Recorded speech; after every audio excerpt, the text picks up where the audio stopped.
మా వీడియో చూస్తున్న అందరికీ నమస్కారం అండి. జగన్మోహన్ రెడ్డి గారు 2019లో ఎందుకు గెలిచారు? జగన్మోహన్ రెడ్డి గారు 2024లో ఎందుకు ఓడిపోయారు? ఈ వీడియో అనేది ఏ పార్టీకి సపోర్ట్ చేయకుండా ఎవరిది తప్పు, ఎవరిది ఒప్పు, ఎందువల్ల ఏ పార్టీ గెలిచింది, జగన్మోహన్ రెడ్డి గారు ఎన్ని సంక్షేమ పథకాలు చేసినా సరే ఎవరు ఊహించనంత 11 స్థానాలకు ఎందుకు పడిపోయింది? దీని మీద ఒక్కసారి విశ్లేషించుకుందామని చెప్పి ఈ వీడియో చేస్తున్నాను. అందరూ శ్రద్ధగా ఇందాం. అసలు జగన్మోహన్ రెడ్డి గారు పాదయాత్ర చేసిన తర్వాత అశేషాభిమానాన్ని చూరగొన్నారు. ఎందుకు చేశారు పాదయాత్ర? రాజశేఖర రెడ్డి గారి మరణం తరువాత వాదార్పు యాత్ర చేస్తానంటే అప్పుడు ఉన్న కాంగ్రెస్ పార్టీ హైకమాండ్ ఒప్పుకోకపోవటం వల్ల అతను బయటికి వచ్చేసి పాదయాత్ర అనేది స్టార్ట్ చేశాడు. రాజశేఖర రెడ్డి గారు చనిపోయిన తరువాత ఈ వార్త విన్న తరువాత కొంతమంది హార్ట్ అటాక్ వచ్చి కొంతమంది షాకు గురయ్యి చనిపోయారని చెప్పి వాదార్పు యాత్ర స్టార్ట్ చేసింది. అంటే చనిపోయిన వాళ్ళ ఇంటికి ప్రతి ఒక్కరి ఇంటికి వెళ్ళి అతనికి తోచినంత సహాయం చేసి వాదార్పు యాత్ర అనేది స్టార్ట్ చేసింది. అప్పట్లో చేసిన తర్వాత జగన్మోహన్ రెడ్డి గారికి విశేష స్పందన వచ్చింది. ఇటు తండ్రి చనిపోయిన సానుభూతి, తర్వాత రాష్ట్రంలో వాదార్పు యాత్రతోని చనిపోయిన ప్రతి ఒక్క కుటుంబానికి ఆర్థిక సాయం అందించటం. అసలు అతను ఎక్కడికి పోయినా, ఏ బజారు తిరిగినా, ఏ గ్రామం తిరిగినా, ఏ టౌన్కి వెళ్ళినా పాదయాత్ర చేస్తామంటే అతను వెంట అతను ఎక్కడ మీటింగ్ పెట్టినా లక్షలాది జనాలు ఆయన కొరకు, ఆయన స్పీచ్ కొరకు ఎదురు చూస్తూ ఉండేవాళ్ళు.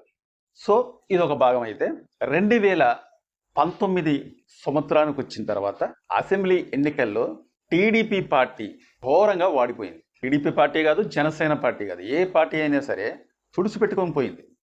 151 ఎమ్మెల్యే సీట్లతోని ఘన విజయం సాధించింది వైసీపీ పార్టీ.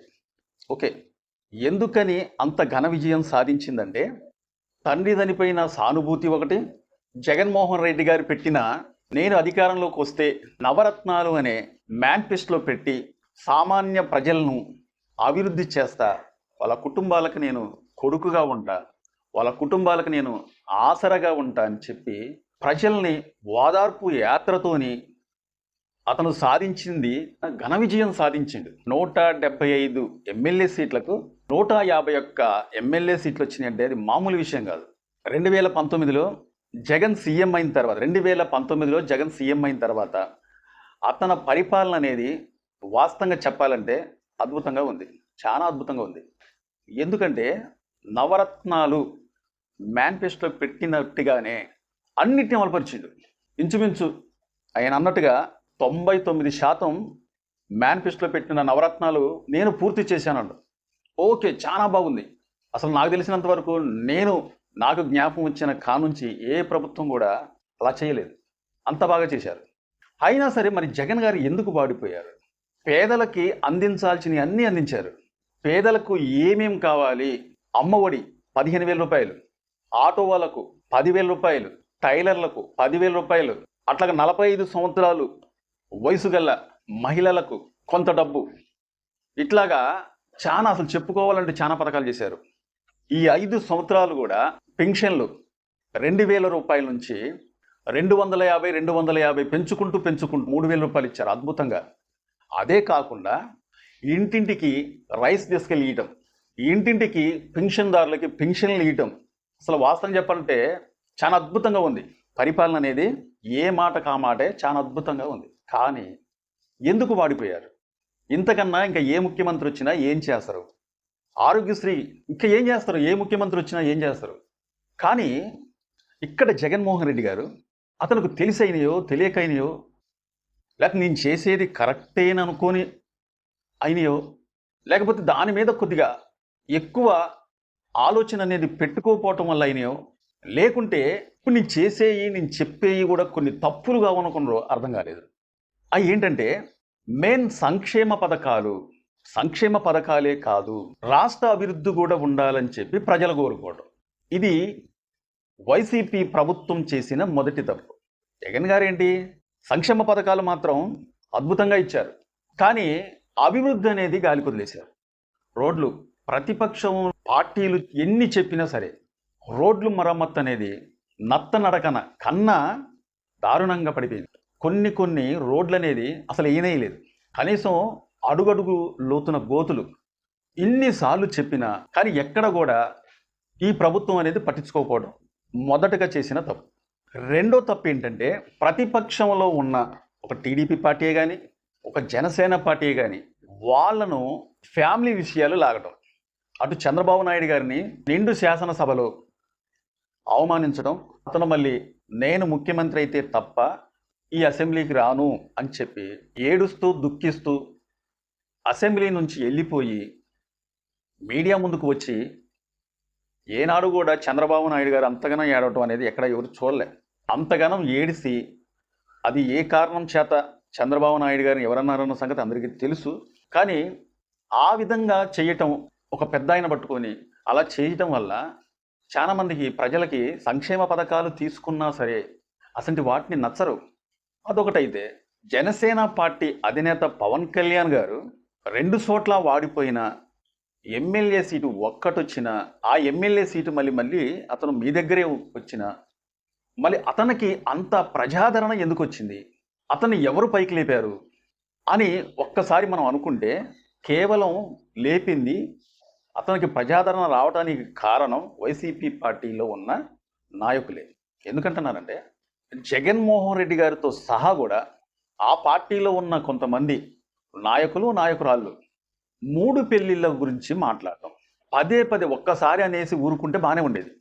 పదే 3 పెళ్ళాలు, 3 పెళ్ళిళ్ళు, 3 పెళ్ళాలు, 4వ పెళ్ళం అని ఒక్కసారి కాదు కనీసం 5 సంవత్సరాల్లో ఎన్నిసార్లు అన్నారో లెక్కే లేదు. ఇవే కాకుండా కొంతమంది సినిమా యాక్టర్లను తీసుకొచ్చి వాళ్ళతోనే అనిపించటం. అది ఎవరు అంటే పోసాని కృష్ణమురళి, ఆయనతోని బండబూతులు తిట్టియటం. ఎక్కడో ఉండి మాట్లాడుతూ ఉంటుంది శ్రీరెడ్డి. ఇక ఆమె బూతులకు ఆమెకు పెద్ద అవార్డు ఇవ్వచ్చు అనుకుంటా. ఎవరికి రాని బూతులు కూడా సోషల్ మీడియాలో మాట్లాడటం. ఇది రెండో తప్పు. మూడో తప్పు ఏంటంటే తన చెల్లెలు షర్మిల గారిని ఆమె చెప్పింది మనం చెప్పేది కాదు, మనం సొంతగా కల్పించుకొని చెప్పేదేం కాదు.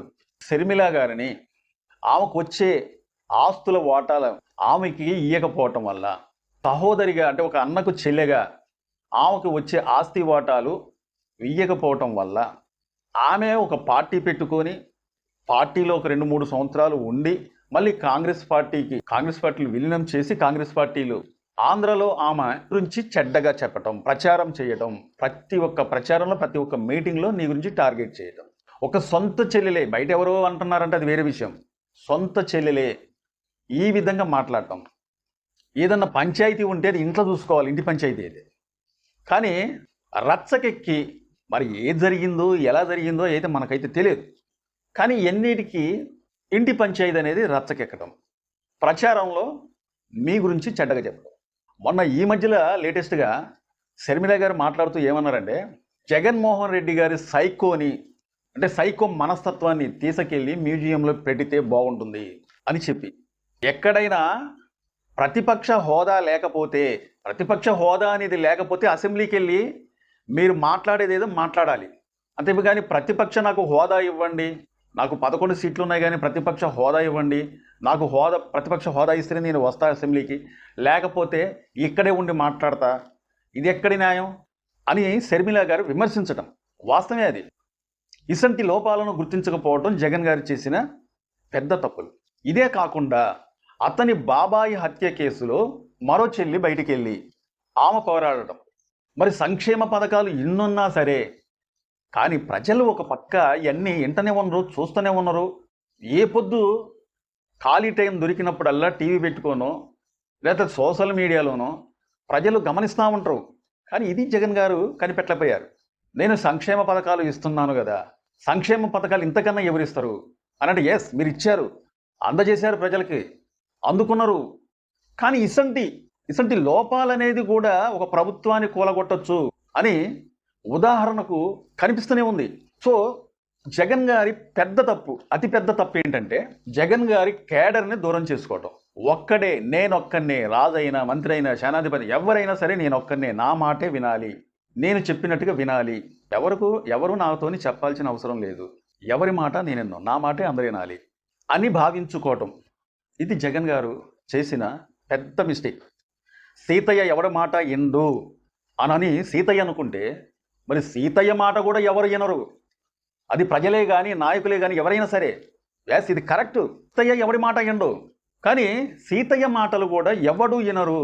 ఇసంటి లోపాలు ఉంటే, పరిపాలనలో ఇసంటి లోపాలు అనేది ఉంటే, మీరు ఎంత అభివృద్ధి చేసినా, ఎన్ని సంక్షేమ పథకాలు అనేది పెట్టినా, పర్సనల్ విషయాలు, ఇంటి విషయాలు, నేనే ఒంటరిగా ఉండటం, నేను ఎవరి మాట విన్ను అని అనుకోవటం, ఇవన్నీ కూడా ఏ పార్టీ అయినా సరే, ఏ నాయకుడైనా సరే, ఏ ముఖ్యమంత్రి అయినా సరే ఒంటెద్దు పోకడలు అనేది పోతే ప్రజలు కూడా వాళ్ళ మాట వినరు. మీరిచ్చే సంక్షేమ పథకాలని తీసుకున్నా సరే, చెప్పుకోవాలంటే ఇంకోటి ఏంటంటే, ఇంకా కొన్ని రోజులు ఎలక్షన్లో ఉండగా చంద్రబాబు నాయుడు గారిని 53 రోజులు జైల్లో ఉంచడం సానుభూతి పెరగదా? మీరు ఎన్ని సంక్షేమ పథకాలు ఇచ్చినా సరే, నిన్నగాక మొన్న వచ్చిన ఆయన కాదుగా, 40-45 సంవత్సరాల రాజకీయ జీవితం ఉన్న ఆయన. మనం చూసాం చంద్రబాబు నాయుడు గారు ఎన్ని సంవత్సరాలు బట్టి ఉన్నారు. సో అలాగని చెప్పేసి జగన్ గారు తప్పు, సంక్షేమ పథకాల మీద ఏదో తప్పు చేసిండని అంటాలే, కానీ ఏ పార్టీ అయినా సరే పర్సనల్ విషయాలలో లాగటం, ఎవరైనా ప్రతిపక్షంలో ఉన్న వాళ్ళని ఒక్కసారి అంటే ఏదని అనుకోవచ్చు, పదే పర్సనల్ విషయాలల్లో భార్యల గురించి మాట్లాడుతూ ఉంటే ఒక పార్టీ నాయకుడిగా వాటిని కంట్రోల్ చేయకపోతే, అది చంద్రబాబు నాయుడు గారైనా, లేకపోతే జగన్మోహన్ రెడ్డి గారైనా, పవన్ కళ్యాణ్ అయినా సరే, ఎవరినైనా పక్కన తీసే పెడతారు ప్రజలు. ఇది మాత్రం ఫ్యాక్ట్, ఇది నిజం. కాబట్టి ఇసంటి తప్పులని మరొకసారి ఎవ్వరు చెయ్యకపోతే ఇంకొక 5 ఏళ్ళు ఉండొచ్చు, గ్యారంటీగా ఇంకొక 5 ఏళ్ళు ఉండేవాడేమో జగన్మోహన్ రెడ్డి గారు. అప్పుడు ప్రతిపక్షంలో ఉన్న చంద్రబాబు నాయుడు గారైనా, పవన్ కళ్యాణ్ అయినా కొన్ని విమర్శలు అనేది మీ మీద గుప్పించారు. 11 నుంచి 12 లక్షల కోట్ల రూపాయలు అప్పు అవుతుంది, అప్పు చేశారు, కానీ అభివృద్ధి లేకుండా అయిపోయింది అని అన్నిసార్లన్నా వాటిని తిప్పికొట్టలేకపోయారు. ఇది నిజం కాదు, ఇగో ఇన్నున్నాయి అప్పు, ఇంతవరకే తీసుకొచ్చా నేను, ఒక 7 లక్షల కోట్ల, ఒక 5 లక్షల కోట్ల, లేకపోతే ఒక 6 లక్షల కోట్ల అని చెప్పి అప్పుడే వాటిని తిప్పికొట్టినట్లయితే కొంతలో కొంతైనా లాభం ఉండేది. ఇంకొకటి ఏంటంటే, జగన్మోహన్ రెడ్డి గారు సంక్షేమ పథకాలు ఏమైతే 2019లో మేనిఫెస్టోలో పెట్టిన ప్రకారంగా చేసిందో, 2024లో కూడా మేనిఫెస్టోలో అయ్యే సంక్షేమ పథకాలు అనేది పెట్టిండే తప్ప వేరే సంక్షేమ పథకాలు అనేది మార్చలే. కానీ ఇక్కడ చంద్రబాబు నాయుడు అవే సంక్షేమ పథకాలు లాంటివి పెట్టి వాటిని ఇంకా పొడిగించిండు. ఎలాగా? గోరుముద్ద స్కూల్కి వెళ్ళే చంటి పిల్లలకు 15,000 రూపాయలు ఇస్తున్నాడు. కానీ ఎంతమంది ఉంటే అంతమందికి ఇస్తా, అది ఇద్దరైనా సరే, ముగ్గురైనా సరే, ఎంతమంది ఉంటే అంతమందికి ఇస్తానన్నాడు. అది ఆ విధంగా ఆకర్షణీయమైన పథకంలాగా మార్చిండు. తరువాత ఫ్రీ ఇసుక అనేది ఫ్రీగా ఇస్తా, ఈ యొక్క పథకం కూడా ఫ్రీగా ఇస్తున్నలాంటికి ఎవరికైనా, ఏ ఒక్క వాటర్కైనా ఆశపడుతుంది, ఈ విధంగా మార్చిండు. మూడోది ఏంటంటే, మహిళలకు ఉచిత ప్రయాణం అని పెట్టిండు. తర్వాత వాలంటీర్లకు 10,000 రూపాయలు ఇస్తాం, వాలంటీర్లకు వాళ్ళ ఉద్యోగాలు తీయకుండా 10,000 రూపాయలు ఇస్తామన్నారు. ఇట్లాగా చెప్పుకుంటూ పోతే మీరు పెట్టిన పథకాలు అయితే ఏమున్నాయో వాటికి బెటర్గా ఇస్తామన్నారు. సరే ఇస్తారో ఇవ్వరో తర్వాత సంగతి అది, కానీ మేనిఫెస్టోని అలాగే ఉంచలే. ఎప్పుడో 2019లో పెట్టిన మేనిఫెస్టో అనేది మీరు ఏవైతే పెట్టారో అవి అమలుపరిచారు, కానీ అయ్యే ఉంచుతున్నానని చెప్పారు. కొద్దిగా వాటికి అమౌంట్ పెంచుతున్నారు. కానీ ఇక్కడ అలా కాదు, కొత్త పథకాలు పెట్టి వాటికి మళ్ళీ మీకన్నా బెటర్గా ఎక్కువ ఇస్తామని చెప్పడం వల్ల ప్రజలు అనేది ఆకర్షణ అనేది కలిగిందనమాట. సో ఒక సంక్షేమ పథకాలే కాదు, మనం చేసిన తప్పులు వల్ల కూడా ఏ పార్టీ అయినా సరే ఓడిపోవటం మాత్రం అది ప్రజలే నిర్ణయిస్తూ ఉంటారు. అందువల్ల జగన్మోహన్ రెడ్డి గారికి ఘోరమైన పరాజయం కలిగింది. సో మీరందరికీ అర్థమయ్యే ఉంటుంది జగన్మోహన్ రెడ్డి గారు ఎందువల్ల ఓడిపోయారన్న సంగతి. ఇప్పుడు ఏ పార్టీ అయినా సరే ప్రజల్ని విస్మరించినా, ప్రతిపక్షంలో ఉన్న వాళ్ళని పర్సనల్ విషయాలు ఎత్తినా, ఇంటి పంచాయతీలు రచ్చకెక్కినా సరే ప్రజలే నిర్ణయిస్తారు. చాలామంది మా వీడియో చూస్తున్నారు కానీ సబ్స్క్రైబ్ చేసుకోవట్లేదు. మా వీడియో నచ్చితే సబ్స్క్రైబ్ చేసుకోండి. మరో వీడియో కోసం ఎదురు చూడండి. నమస్తే.